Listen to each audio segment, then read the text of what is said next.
नमस्कार, YouTube channel में आप सभी का स्वागत है। मैं पुष्पा प्रजापति। मैं गंगा मिश्रा। आप लोगों के लिए चुटकुला गीत लेके आई हूँ। आप लोग जरूर सुनिएगा और बताइएगा कि ये गीत कैसा लगा।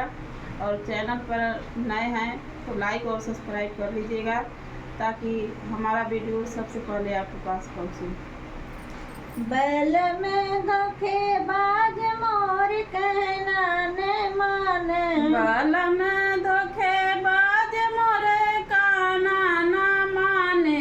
बैल में धोखेबाज मोर कहना न माने। बैल में धोखेबाज मोरे काना न माने। सासू के माने ससुर जी के माने। सासू के माने ससुर जी के माने। सासू के माने ससुर जी के माने। सासू के माने ससुर जी के माने। मैं अम्मी बीए पास मोर कहना न माने। मैं में बीए पास मोरे काना न माने। मैं अम्मी बीए पास मोर कहना न माने। मैं में बीए पास मोरे काना न माने। बैल में धोखेबाज मोर कहना न माने।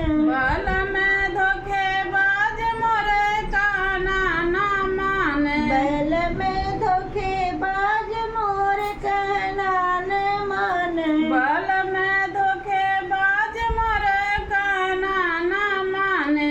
जेठनी के माने जेठ जी के माने। जेठनी के माने जेठ जी के माने। जेठनी के माने जेठ जी के माने। जेठनी के माने जेठ जी के माने। मैं हो गई बर्बाद मोर कहना न माने। मैं हो गई बर्बाद मेरा काना न माने। मैं हो गई बर्बाद मोर कहना न माने। मैं हो गई बर्बाद मोर काना न माने। बैल में धोखेबाज मोर कहना न माने। बाल में धोखेबाज मोरे काना न माने। बैल में धोखेबाज